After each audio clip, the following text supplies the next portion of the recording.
Bonjour. Le procès de Khalifa Sall se poursuit et alimente la presse. Vox Populi de nous dire, après avoir nié l'existence de fonds politiques à la ville de Dakar, les percepteurs Mamadou Omar Bokoum et Ibrahima Touré se sont perdus dans la caisse d'avance. Mamadou Omar Bokoum est revenu sur ses déclarations en disant « Je n'ai jamais dit qu'il n'existe pas de fonds politiques ».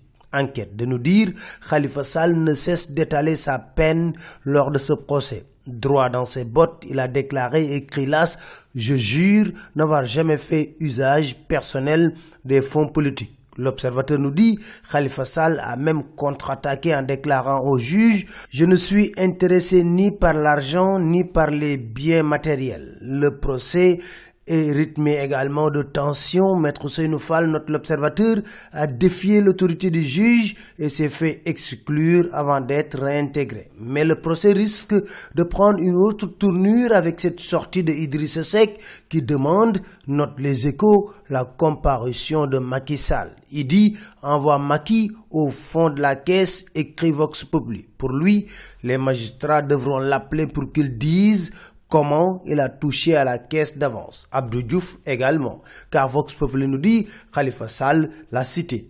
Idrissa Seck a également détruit le Premier ministre, constate Les Échos, en déclarant si le président Macky Sall lui demande d'aller à la télévision pour dire que le soleil se lève à l'ouest, il le fera sans hésiter. Concertation sur le processus électoral, enquête revient sur les raisons de l'échec. La majorité a mis son veto sur le bulletin unique. 5 points d'achoppement divisent les acteurs, mais aussi la réécriture de la limitation du mandat présidentiel est demandée. Selon l'Observateur, on va vers la réduction de la caution pour la présidentielle 2019. Diagne Fada de Correct révèle que le ministre de l'Intérieur va prochainement convoquer tous les acteurs politiques pour arrêter le montant.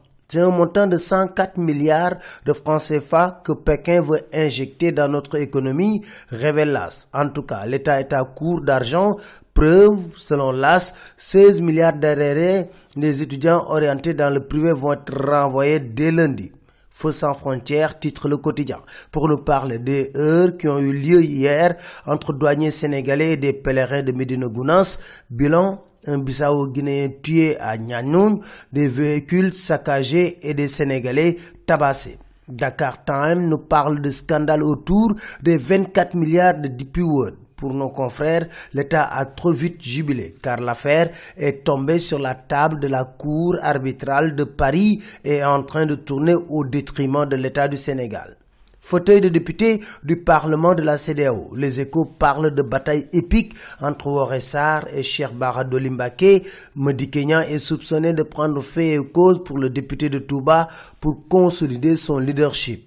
Mais dans les coulisses, c'est la majorité qui a réussi à diviser le PDS, note Les Échos. Moustapha Cissé Lo, qui se confie dans Les Échos, déclare « Si c'était à recommencer, je ne prendrais pas le Parlement de la CEDEAO. Nous sommes dans une bataille terrible avec la délégation du Nigeria qui veut nous imposer leur vision et j'ai refusé. » Terminons avec les bobos de Diouf, comme l'écrit l'Observateur.